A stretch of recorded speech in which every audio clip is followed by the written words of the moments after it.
What's up, gang? Welcome to The Greatness Machine. I'm your host, Darius and Sara. I'm so pumped to have you here with me. Now listen, The Greatness Machine, we're about two things. Number one, people who are living their passions. And number two, those who are creating greatness in the world and doing both of these things despite the odds against them. Each episode, we're going to feature interviews with game changers, business leaders, telling us their origin stories, what made them tick, what got them to where they are now. Why? So it can help you step into your greatness within your life, your business, and your career. Occasionally, you might hear a few solo episodes from myself, moi, as I leverage my 20 years of entrepreneurship as a CEO and founder to help you grow and level up in your journey to scale your life and your business. So come be a fly on the wall, enjoy the conversation, and I'm stoked to have you here with me. Guys, welcome to today's episode of The Greatness Machine. I'm your host, Darius and Sara, and boy, do we have a special guest. Sara Weinshenk is in the house. What's up, Sara? What's up? Thank you for having me. I'm excited to be here. Oh my gosh. I'm so pumped to have Sara here. She doesn't even know it. We're going to be getting into it in just a second. Hey, Sara, do you mind if I do a little bit of housekeeping and then we'll get rolling? No, yeah, do what you got to do. All right, do my thing. So for listeners who are new to the show, The Greatness Machine, we're about two things. People living their passions and those creating greatness in the world and doing so despite the odds. And our lady Sara here is neither short of passion nor greatness. So I stumbled upon Sara's work. She was she's friends and was on Joe Rogan's podcast with Kim Congdon, and you and her are just like, you guys are fucking funny, and they're she's a stand-up comedian. We're gonna be talking about her background in a second, but they're super funny. And I started following. I went down the rabbit hole of Instagram, and she's got a great Instagram profile featuring her work and her podcasts that she's on and the podcast she hosts. And I've just secretly stalked her. I'm going to use that word lovingly, but stalked her and just followed her work. And I'm like, oh, I want her to come on the show. And so, I'm not going to lie, I leveraged the podcast to meet people I want to meet. And here we are. So That's thank awesome. you for coming. Yeah, thank you for having me on. So you saw me on Rogan with Kim. Did you see the one in November or the one in May, or both? So what's it? It's April. It was probably almost a year ago. So yeah. Yeah, so about a year ago. That's so crazy. Yeah, I mean, my favorite podcast is mine. So I don't. But so I just saw like a quick clip. It was like a short clip. I can't sit through 3 hours of someone else's show. Mine all day long. I'll listen to my own show. Do you listen to your own show? You listen to your own show? Totally. No. I mean, sometimes I do on double speed to find clips, but when I'm done, I don't really want to watch myself. It's like a nightmare to me. Oh, shit. My job is embarrassing, kind of. And now I'm too deep into it to be like, oh yeah, like I've said some crazy shit on camera for the last 13 years. So I'm just kind of over it. You know what I mean? Like I don't want to watch myself. I've seen a lot of myself, is how I feel. I have to watch my stand-up. Yeah. But the podcast, no. See, you're coming from a different lens. Like you are a performer, right? And right. so I can appreciate that. I'm like a performer that only performs for my friends and on the show. I don't. If I did it for a living, it would probably I might feel the same way. Although I don't know, man. I crack myself up and I talk shit, and so I'll listen to the show and I laugh out loud, and I'm like, God, I said that. I don't remember saying it, but so I don't know. Maybe we should try this. I'll go do stand-up comedy and see if I'll watch myself. Oh my God, you would not want to watch yourself do stand-up. Would you be my stand-up comedian coach if I hired you? Do you do that? You could hire me to be your coach. All right, let's talk about Darius, that. again, I want to see you write some one-liners. Get back over there. You suck. You suck again from the top. Don't be such a bitch. Yeah. All right, so I'm going to do your formal bio, and then and then we love origin stories here at the Greatness Machine. Then we can go to the fun stuff. Does that work for you? Yeah, that's awesome. So you guys will see Sara. For those of you that don't follow Sara on social, you should. But we have Sara Weinshenk. She taught me how to pronounce her name. Wine like the drink, shank like what you would do to someone in prison. Yes. And she's a stand-up comedian, actor, and writer. Podcast host of Shank. SHENK, and co-host of This Bitch podcast with Kim Congdon. And her and Kim are hilarious together, and you are hilarious by yourself. But I become a fan. I went down the rabbit hole, and then now she's in my feed all the time, and I always crack up at the shit you do. And so I really truly am a fan. And I'm gonna tell you this, I follow a lot of stand-up comedians online, but I not a lot that I like that I follow. Like as you're my top 5. Yes. And so Andrew Schultz is I love him. Like, yeah, Andrew Schultz is great. I'm such a fan, but you're definitely my top 5. So I follow your work, and such a fan. I'd love if you didn't mind though. Like most people don't grow up when they're like 5 and they're like, Mom, I want to be a stand-up comedian when I grow up. I don't know if you did that or not, but if you wouldn't mind, give us some of your origin story. How did you get to where you got to? I always wanted to be an actress. When I was a little girl, I wanted to be in Hollywood. Like I told my parents, like I want to miss school for auditions. And they're like, you're not doing that. That's insane. And I begged them and begged them and begged them because I grew up in LA and I had like classmates that would miss school for auditions and stuff. And I was like, that's tight. I want to miss school to go audition for Peter Pan. Like, I don't want to be doing this shit. Like looking around, like this is so boring. I feel like I'm in jail. And so my parents didn't really let me get into acting, but they let me take like some theater classes. And then I didn't want to go to college. I just wanted to be an actress. And they were like, no, you're going to college. So then I went to college at Chapman in Orange County. And then I thought maybe I wanted to be a stylist because I really like clothes. So I got a job working at an office in Bloomingdale's and I hated it. And I was late every single day. To the point where my manager was like, you've been late every single day. Like, I literally can't keep you here by, like, Bloomingdale's rules. Like, you will get fired. Like, you have so many strikes because you're 20 minutes late every fucking day. And it doesn't matter how many times I tell you, you will not be here on time. And so if you don't want to do this job, quit this job and do what you want to do. And I was like, oh. But I was scared to quit because my parents, and I was like a job in an office and I had like a 401k. It wasn't like, it didn't pay great, but it was like on paper what my parents wanted me to do. And I quit and I got a job as like a babysitter. And then I started taking acting classes. I had an acting teacher whose name was Doug Warhit. He was recommended to me from my friend's dad was a soap actor and he recommended me this acting coach. This acting coach ends up being like, I really get along with him. He's like this like little guy from New York and he's like really straightforward. He's really funny and he has everyone write a monologue, but he has me write a stand-up set because we did an improv thing and he saw that I was funny. So he was like, you should write stand-up, everyone else write a monologue. So I wrote a stand-up set.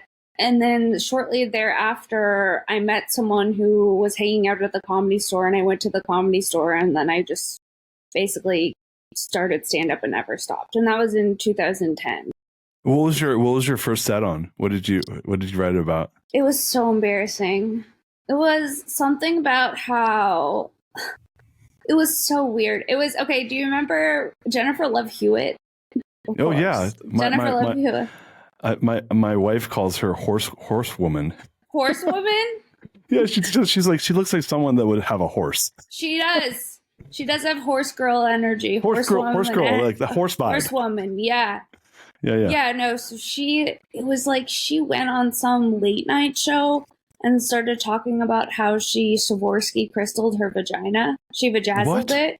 She bedazzled her vagina. Okay. She vajazzled it is what they called it. Vajazzled it. Oh, that's interesting. And so... Inside or outside? Outside. She put gems on her vagina. And it was so weird that, like, I think that some of my stand-up set was about that.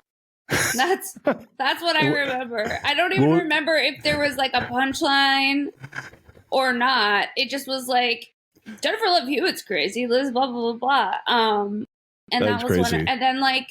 And then I did a lot of like weird shit in the beginning. Like I would like do more act outs, like more physical comedy, and that would just really not go great.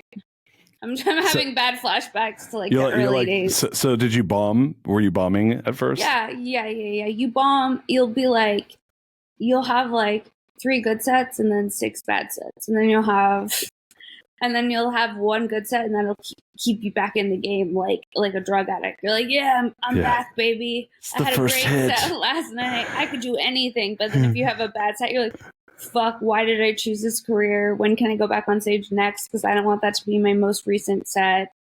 Like, it's just, it's crazy. It makes you crazy a little bit. Yeah, it sounds like it. I see it. My issue is that I pick moments that are not like that. First of all, I've never actually done stand up, but I've picked moments where I have an audience and then try to do stand up, and the context is off, so I've bombed in front of 500 to 1,000 people before, and was super embarrassed. So I know the feeling, but when you bomb, are you like, all right, this is a learning moment, like this is where I'm going to like sharpen my jokes, or is that was a bad audience? Like, how do you think about that?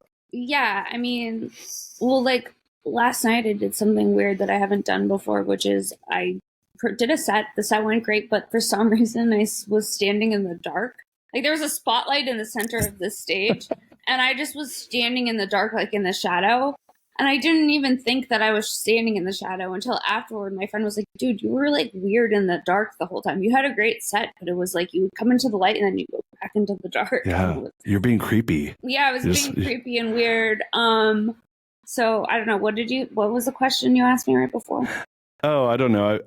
I forget what my question was now, but I think it's like when you like, my question was like, when you bomb, how have you like leveraged that to make your sets better? Because I think that like most people, I think there's a lot of people, I'm a good example. I'm someone that I'm like, I mean, I actually really do want to like see if I could do stand-up comedy, even if it's just to try it out, right? Because I've always been someone that likes to make people laugh and have an audience, but I'm like, oh my God, I don't want to go through the pain of learning, of knowing I suck. And I know everyone sucks. Like, you always suck when you start stuff. You just have to. But then when you have a win, it feels so good. Like when you have a win, it's like the best drug in the world. You're like, oh yeah, I just wrote that and it worked. That's so awesome. I mean, also now what I do is I sandwich the new stuff in between the stuff that I know works. Oh, so it's testing. Like, yeah, so if it's a new joke and I haven't done it before, I'll put it between two bits that for sure will do great. So that if it doesn't do well, at least I can come back. You can recover from it. You can recover with it. Yeah.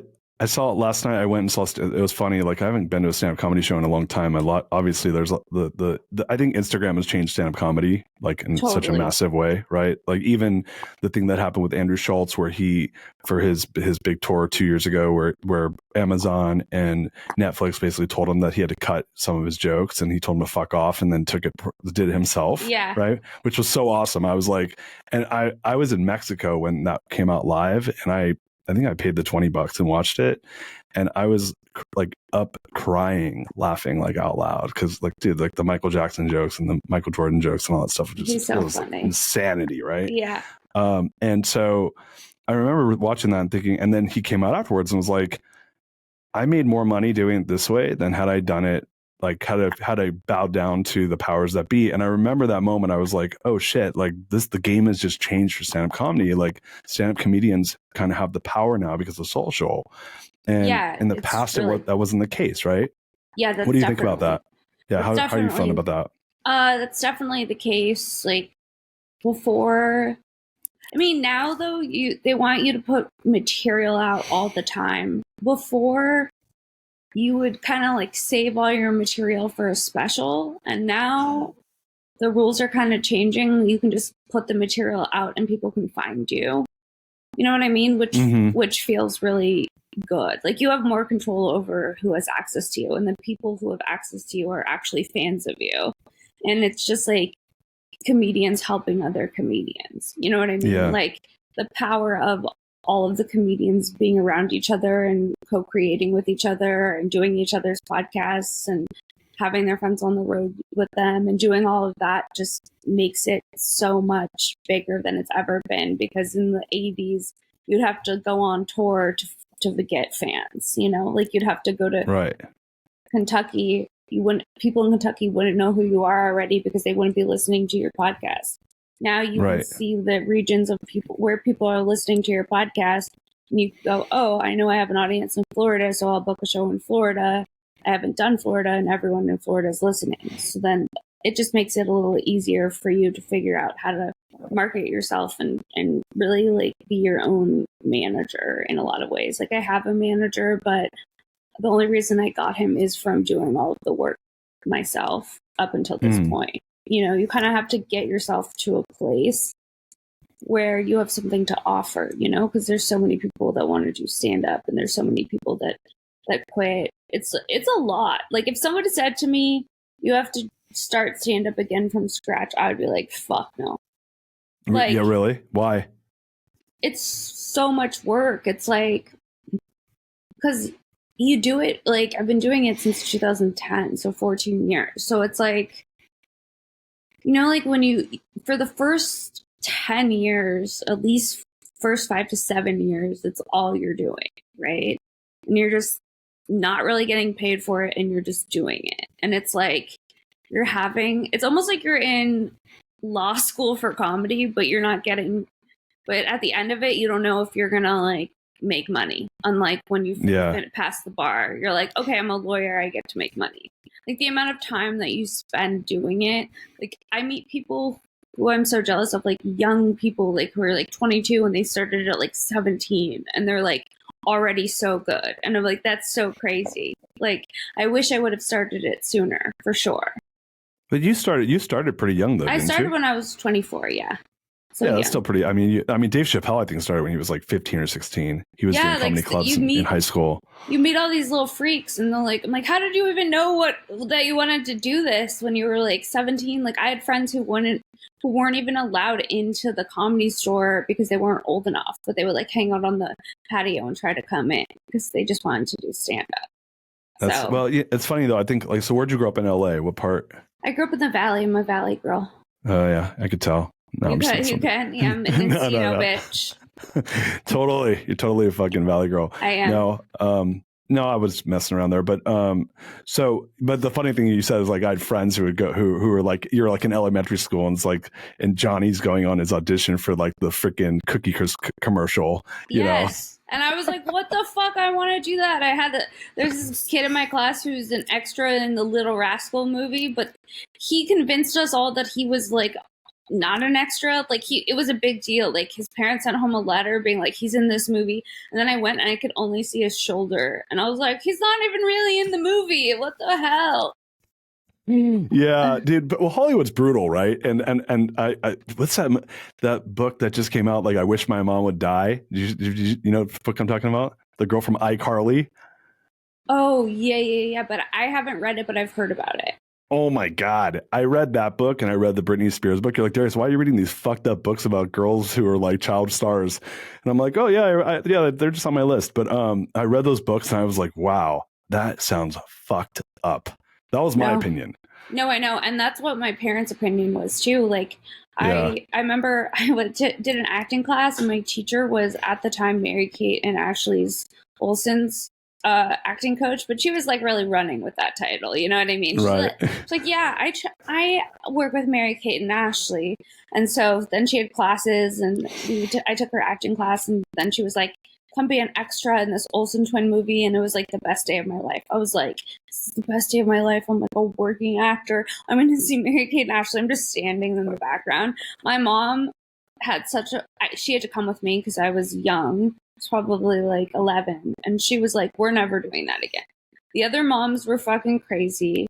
They were they were more obsessed with being there than their kids. My mom's like, I can't make small talk with these stage moms. They're all fucking weirdos. So yeah, luckily I had good parents in that way, you know? Yeah. I can't like, my son is like, I have a 14-year-old son who's like hardcore into theater and acting. Mm-hmm. And if he wanted to do TV or anything like that, I would tell him hell no. But I'm cool with he's been doing improv since he was 4. That's cool. And it is cool. Like, it's cool. Like, that's his sport. His sport is theater and improv.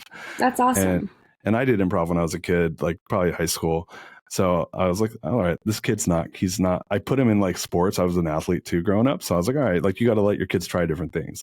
So I put him in sports and I was like, this kid's not a sports kid. There's no chance. And I'm like, let's try the arts.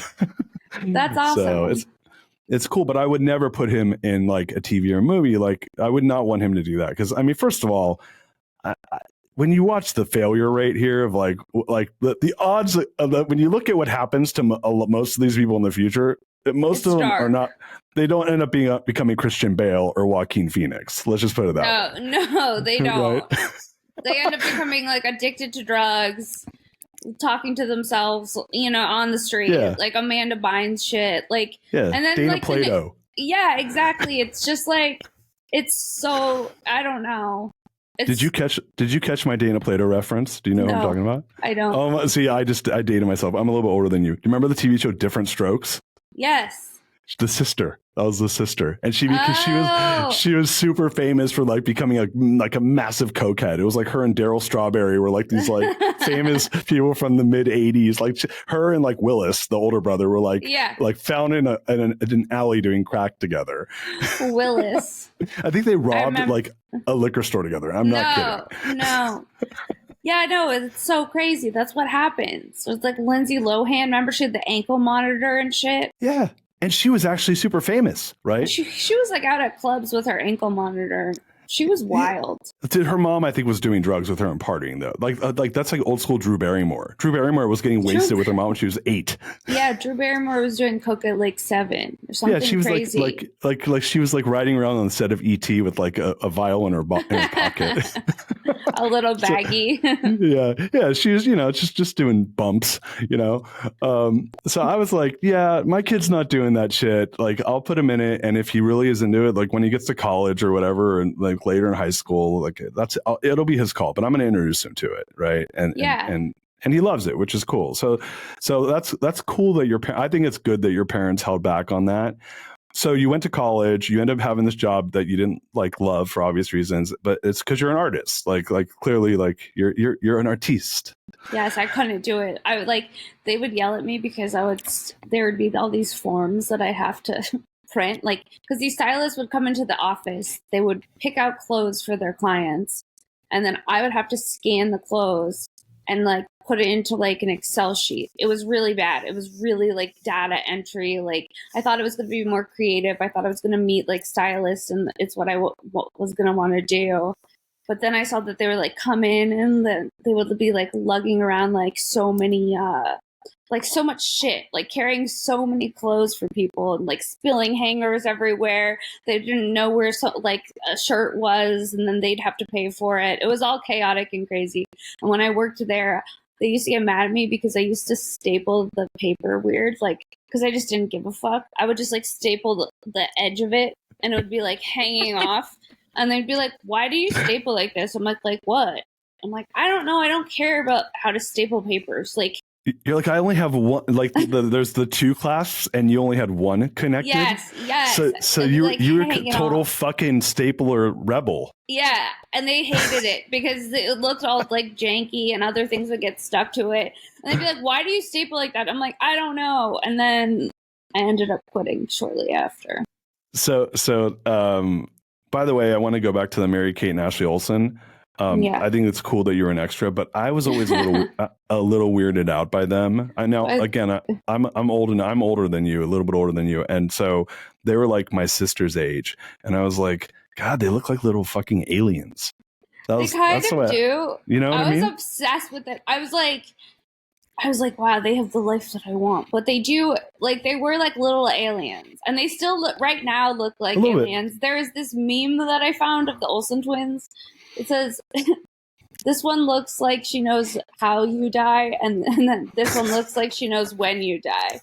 And it was like, they looked all crazy and like skinny with their like long witch hair. Yeah. And I was like, yeah, that's true.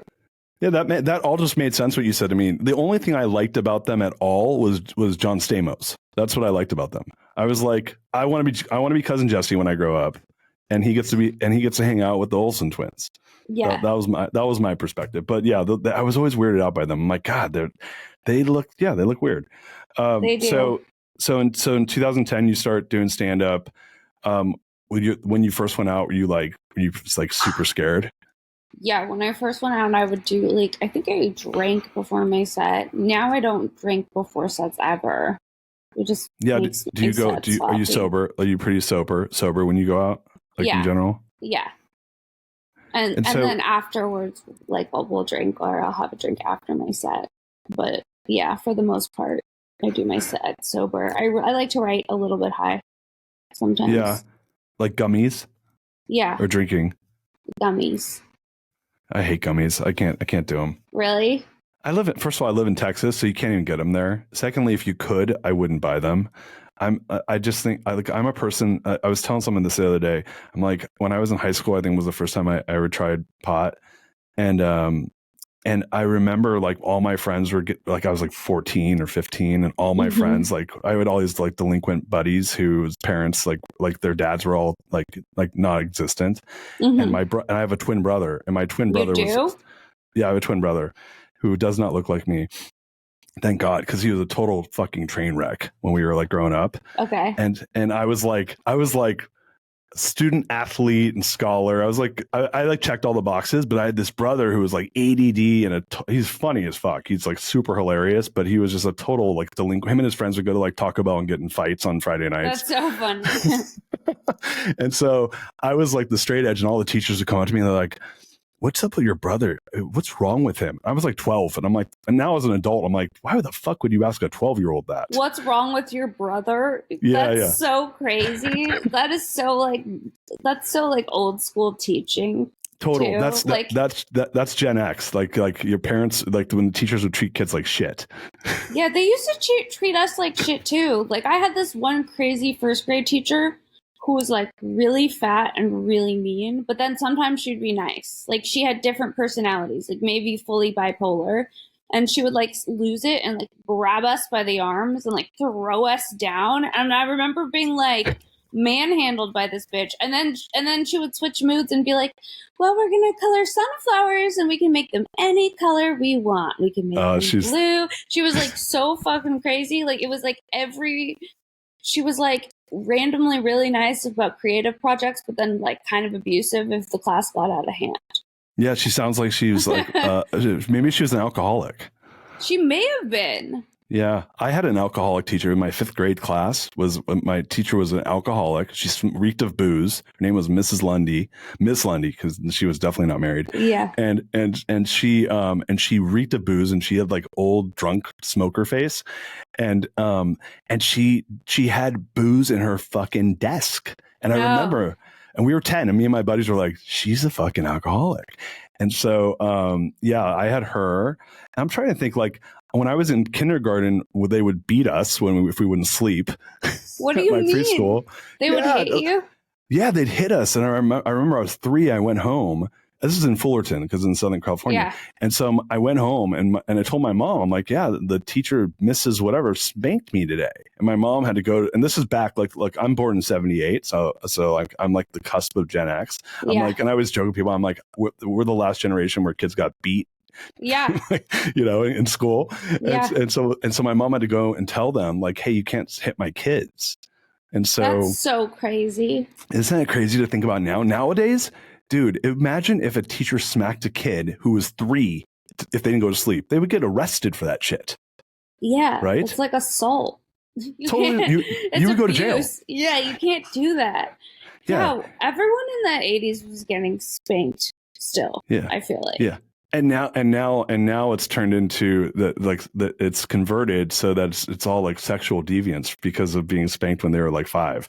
So that's why all the kink stuff's so popular. It's like, spank me like I was 3 and you're my teacher.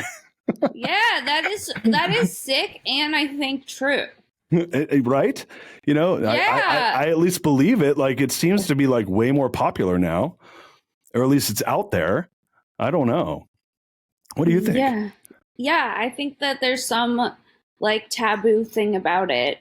And it's like some repressed dark memory that you're like rewiring your brain to make something that was painful pleasurable. I don't know. Yeah. It's weird. We can blame Ronald Reagan. We'll blame the 80s for this. Ronald Reagan? I blame Ronald Reagan for a lot of things. Yeah, exactly. The war on drugs that failed. Oh my God, it's so ridiculous. I mean, when you look at it, you're like, I always say this to people. I'm like, I've never met someone in my life that was like, man, I wish I could do drugs, but they're illegal. Have you? No. Have you? I never have. No, not even once. I can't give you an example. Who I know who wants to find drugs, they find the drugs. Yeah. Where there's a will, there's a way, and it creates its own demand. So sorry, we went off on a tangent, but so obviously, like it was tough to get into stand up. I mean, tell us a little bit about the journey from going from like getting into it to like starting to really like gain in popularity and getting good at it. Like, what did that look like for you? So I was doing stand up for 3 years before I became a regular on Kill Tony, which is Tony Hinchcliffe's show, and that's how Kim and I met. And then I became a regular on that show, and every week I needed to write a new minute of stand-up, and there would be like a panel of comedians who were higher up than me, so I felt like this is my chance to like try to do this and do a good job. And then Kim and I became really close, and we helped each other write our minutes, and we kind of just became friends then. And then in 2014 we did Rogan with Tony. That was the first time we did Rogan. And then we gained some followers from that. And then we kept doing Kill Tony. And then we stopped doing Kill Tony, and they moved us to the development system in the Comedy Store.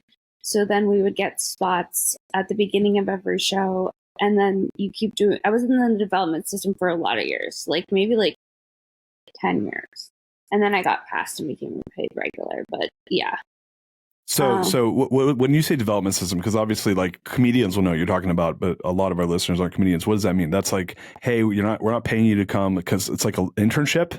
Yes. For comedians. Am I characterizing it properly? Yeah. It's like, you're not really good enough yet to have people pay for your tickets, but we think that you could be. So we're going to start seeing how you do by having you like cold open the main room, which is like 400 people, and you'll do like a 5-minute cold open, which is like really hard.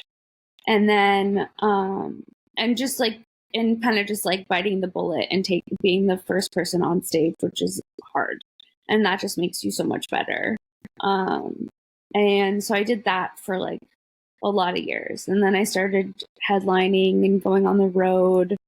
And then when I started going on the road is kind of right around the time that I got passed and became a paid regular. So have you, so obviously you do a lot of stuff in Austin and LA. Have you done much stuff in New York at all? Obviously that's a big New York. That's a big scene there. Yeah. I do. I just got back from New York a month ago. I did some podcasts in New York, which was fun.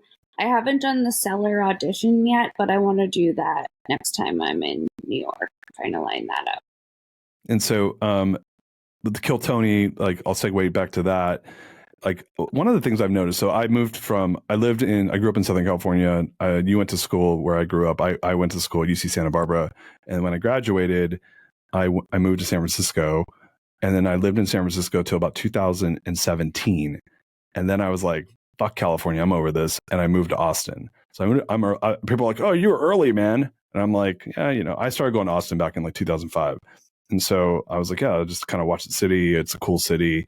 So I've been there now. It'll be 7 years next month. But one of the things I noticed during the pandemic was that obviously Joe Rogan moved there. And then it seemed like this whole stand-up comedy scene moved there. And I know these are people you know. So tell me, what are your thoughts on that? Or why do you think that happened? I'd love to hear your thoughts. Well, because during the pandemic, there was also no way to work as a stand-up. Everyone was just kind of fucked. Like we would do our podcast, and that's how our money was through the pod. But for the most part, we weren't doing shows. And about 6 or 7 months into the pandemic, I started being like, oh my gosh, I like haven't done my job in so long. And I see that Tony's in Texas and Joe's in Texas and people are doing stand-up and it looks fun because I haven't been able to do that. So I started coming to Texas around that time. And then a lot more people start coming to Texas because the rent's cheaper than LA. There seems to be stand-up that's happening, even though the whole world is completely shut down.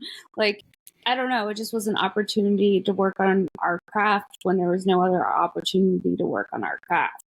And then clubs just started popping up. Like first it was Vulcan, And then Joe opened his club. Then Red Band opened his club Sunset. And then there's the Creek in the Cave. And then there's Cap City. And then there's also, you could drive to like 2 hours to Houston. You could drive to Dallas. You could drive to Fort Worth. You could drive to all these places. And there's just so much opportunity for stand-up in Texas. Like when I'm here, there's times I get up 4 or 5 times in one night, which is That's crazy. Yeah. Yeah, that's insane. It's been cool to see, and because it's recent, and I read somewhere.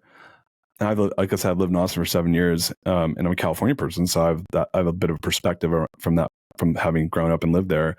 And I read somewhere they said that Austin is like the #1 stand-up comedy city or up-and-coming stand-up comedy city in the United States right now. Do you agree with that? Yeah. Yeah. I mean, there's just so much opportunity for stage time. There's so much opportunity to work, like, and they're not weird about working other clubs. Like sometimes in some cities, like San Diego, for instance, there's clubs that if you work at that club, they don't want you to work at the other club. Really? Whereas in Austin, they let you work all the clubs. Why do you think that is? Is it because of the people that are starting it are stand-up comedians? Yeah. I think that's why. Because it's just like more opportunity for us to work, you know, and we want to work as much as possible. Yeah, that's cool. You know, so tell me about that a little bit, because that was something I noticed too with, you know, friends of mine that have done stand up, and you just said it a moment ago, sometimes I'll get up 4 or 5 times. That was the reason I asked about New York, was a lot of people go to New York for stand up because first of all, you're in a city, so you can start doing shows at, you know, 10 o'clock at night and go to 3 o'clock in the morning, and you just do a bunch of different sets. Is that a big part of trying to make it, is getting reps in? Like, tell us about that. Yeah. Like when I first started, I would just do sometimes 3 or 4 open mics in a night. And like, that was my life. And I would do it like every day. It's like if you're working out and you're a baseball player kind of thing. You don't just go into the game without working out.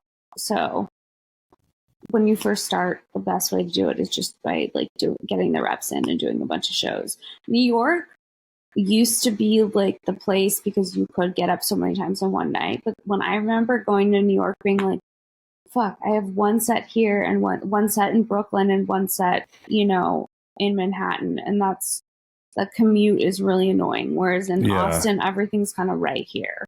It's all right there. So many clubs just on 6th Street. So it's just, it's way more accessible.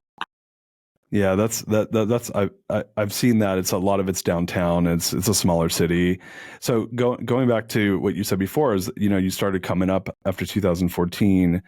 You're in the development program at the Comedy Store. Did I get that right? Yeah. How did you support yourself if you weren't being paid? Well, podcasts, and then also I used to do a lot of like cannabis brand collabs. Like a lot, when the cannabis companies had like a lot more money, I think. And can I ask a question? Like, were they like, what? How's that work? They're like, oh, she seems like a stoner. Like, what does that even mean? I kind of like marketed myself as being a stoner, and I'd do like these photo shoots with weed. And then I kind of got like, I would reach out to brands and be like, hey, I would love to do a collab with you. Would you be interested in sponsoring my podcast? And then they would sponsor my podcast. And then a lot of times I'd also do like a photo shoot with them. I was just very creative with the ways that I could make money, and really good at like reaching out for like marketing opportunities. And like, that's how I made a lot of my money. So you're leveraging the podcast. Tell us a little bit about that, because I know you have 2 podcasts, your own, and you interview a lot of stand-up comedians, I notice, and then you do your other one with Kim. And I've seen both, and I love them both. I think they're great. You're super funny, and she's super funny. But yeah, tell us a little bit about like where the podcast come from. Is it this just like, if you're a stand-up comedian now, you need to either be on a lot of podcasts or have a podcast? What was your thoughts around that?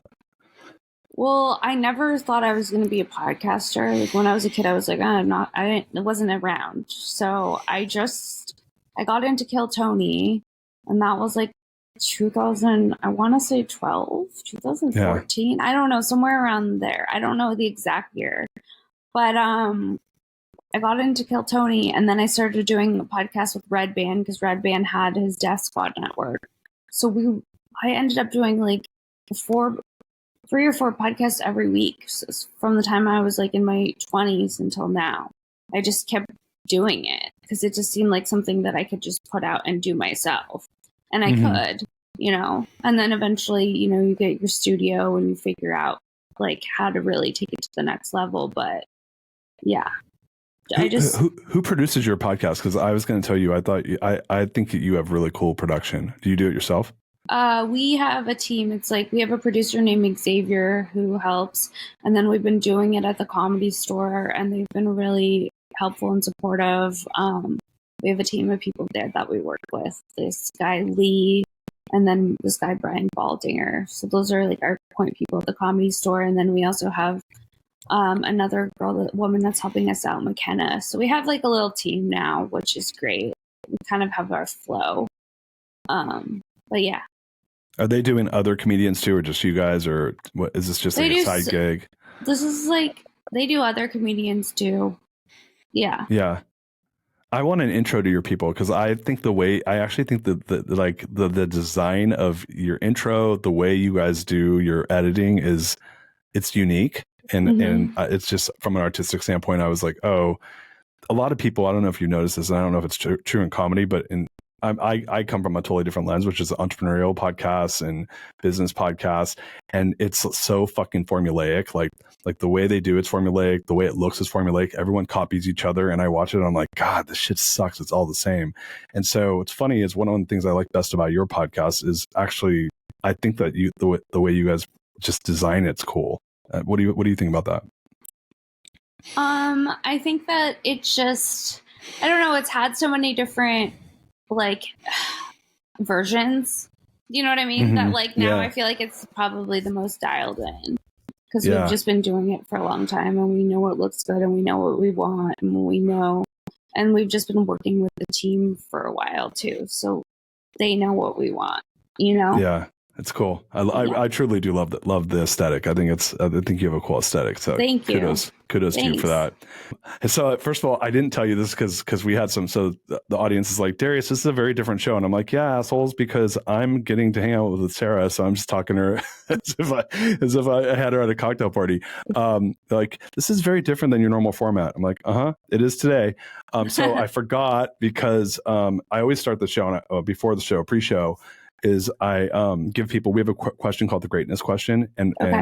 And we had a little bit of tech difficulty, so I actually forgot to give it to you. So I'm going to give it to you now, and then we're going to hang out some more, and then we'll come back to it. So just give you. Okay. Are you cool with that? Yeah. All right. So the greatness question that we always ask people, and again, like for folks who are listening, this is a little bit of a different episode.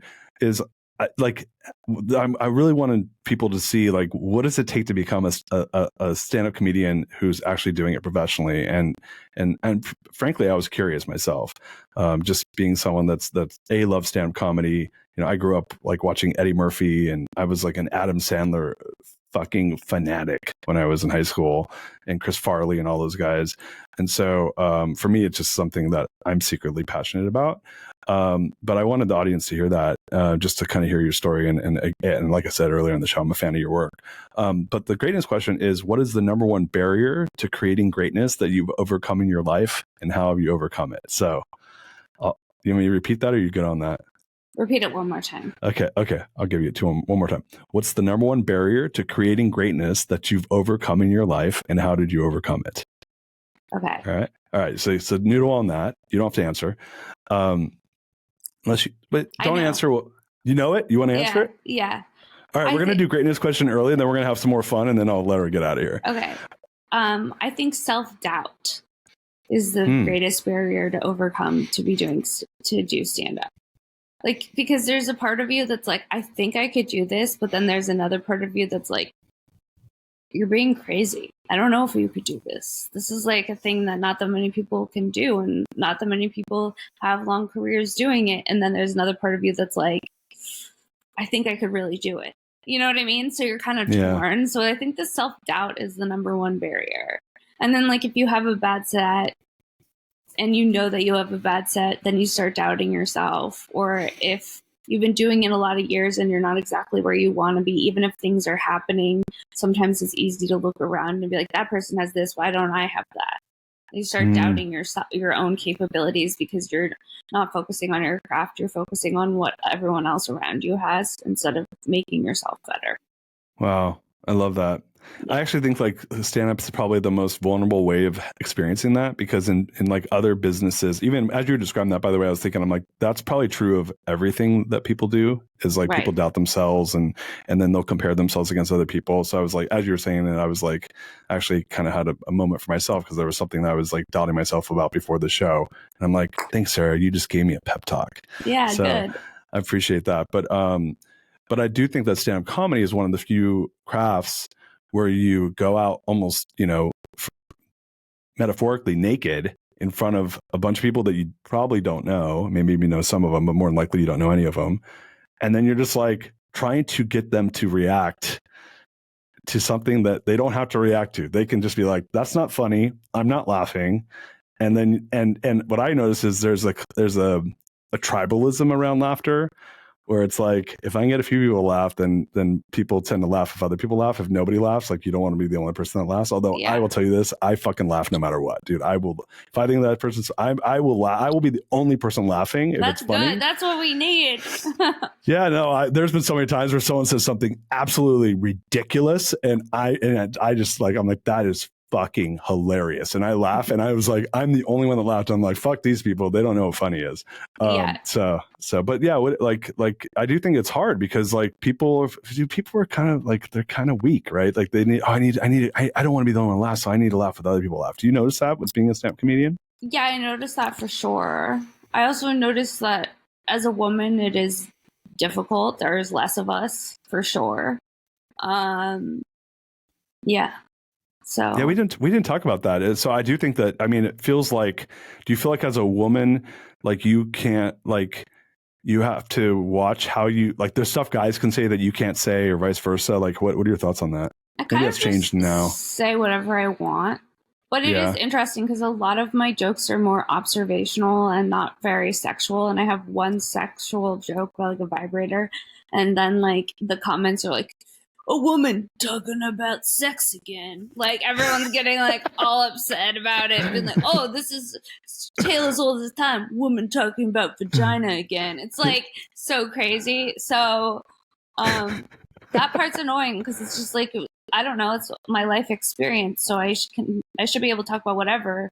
If it's like, why I don't like bathroom sinks to, Wait, why don't you like bathroom sinks? Because they're gross. Yeah. They're disgusting. Yeah, they're disgusting. And also like, those bathroom sinks that are outside of the bathroom.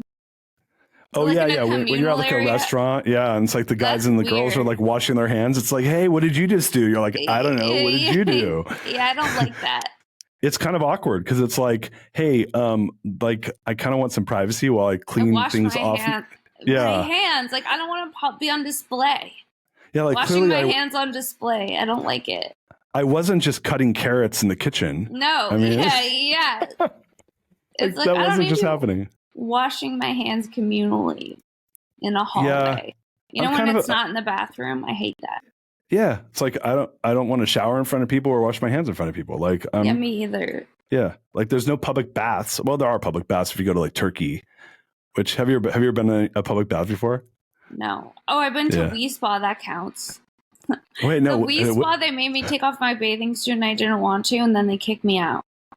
I have a funny story about a public bath. Do you want to hear it before we're almost done, but I'll. Yeah. So my wife was like, hey, let's go. We went to New York City once, and her aunts are these like crazy ladies. I love them, but they always do all this like they always do the stuff I'm about to say we did. So like, hey, you have to go to this Korean bathhouse. They like going to Asian bathhouses. So we're in New York City, like you have to go to the Korean bathhouse. And I'm like, okay. She's like, we should go do it. It's like in Midtown. And I'm like, all right, let's go do it. And so first of all, we go into like a commercial office building into a Asian bathhouse. And so we go up and these old Korean ladies like let us in. And I'm like, and it kind of looks like, it's like not like a fancy spa, but it's kind of like spa-ish. Mm-hmm. And they're like, and we go in and there's like a room and there's like these two massage tables, but they have vinyl on them. And they're like, and they don't speak English really. And they're like, yeah, you have to like, well, you know, like the kind of gesture for us to like take off our clothes. And I'm like, okay. And I see a bucket. Did they scrub you? Dude, it was like they were like, first of all, we get naked. Oiling you? No. I'm going to go there in a second. Okay. We get naked. They throw like little washcloths at us to cover ourselves, like the one little square above our private areas. And then they proceed to hose us down with a real hose and wash us like we are fucking cars. No. And I got washed like a car. And I mean, and dude, they did not miss an inch. No, I had a similar experience at a place like that. I was like, this feels actually invasive. I did. I'm looking at my wife and I'm like, where did you, this is like, I don't know, 10, 12 years ago. I'm like, where did you bring me and what are we doing? And they're like scrubbing us down and just doing their thing. And then they massaged us, which was funny because it was like where they're like walk on you and pull you like Thai massage style. Yeah. So I get done with the thing and she's laughing because she knows I'm like not pumped. Yeah. I'm like, I feel like I'm like a used Volvo that just got like, went through like the car wash. So yeah, I don't know. That's so funny. Yeah. Note to self, don't go to the Korean bathhouse and get washed like a car. I also had a similar experience at a Korean bathhouse, so I know. Yeah. Did you come out? I came out squeaky clean though. I'll say that. I came out feeling like I don't need to do that again. Yeah, I did. You know what I mean? Like I do feel clean and like I'm very exfoliated, but also like at what cost? You know? My sanity and my feeling of violation. Yeah, exactly. Well, so Sara, I had so much fun having you on the show. Me too. I know Thank you. That was so cool. If you don't mind, I know you have tons of ways people can connect with you and see you. Right now, you're in Austin. I know you're doing some. This is probably not going to air in time for that, but like you're in Austin a lot. You're in LA a lot. Why don't you tell our audience where they can connect with you, where they can learn more about your work, and I'll let you get out of here. Okay, you can find me at Princess Shenk, Princess like normal, and then another SHENK on Instagram. I have This Bitch podcast on Spotify, YouTube, Apple Player, all the places. That comes out every Monday. And then Shank every Wednesday. And then all of my show dates are in the link tree of my Instagram. So if you go to at Princess Shank, you can click the link tree. There's links to my shows and tickets. So get all of that there. And patreon.com/Sara Weinshenk for bonus content. And that's it. Awesome. Guys, we'll make sure we put all that stuff in the show notes. And Sara Weinshenk, so much gratitude from us here at The Greatness Machine. So much fun having you on the show. Thank you. Until next time, peace out, everybody. Love you. Bye. She's my lover. You are listening to The Greatness Machine, and that's a wrap for today. Listen, if you love what you heard, subscribe to the show on whatever podcast platform that you're tuning in on, so that you don't miss any of our future episodes. We have tons of great people coming on, and we're stoked to have you here to enjoy it with us. Leave us a review. Tell us what you love most about this particular episode. We love getting the reviews. We love to see what you guys love most. And if this particular episode, made you think of someone who's leveling up in their business and in their life, print screen, share it with them. Leaders are the best givers. And after all, we're all here to support and grow with each other. And in case you want to see some of the fun behind the scenes shots or some of the things that we're doing, I'm actually writing about this in my weekly newsletter. Go to www.therealdarius.com and subscribe to my newsletter. We're talking about fun things like business and life and mindfulness and cryptocurrencies and gosh, I don't even know, everything and anything, but it's tons of fun stuff I write about. I try to get it out on a weekly basis. You can subscribe at www.therealdarius.com. And with that said, look, thank you guys so much. I appreciate you. I love you. Peace. We're out of here. See you guys on the next one. She's my lover.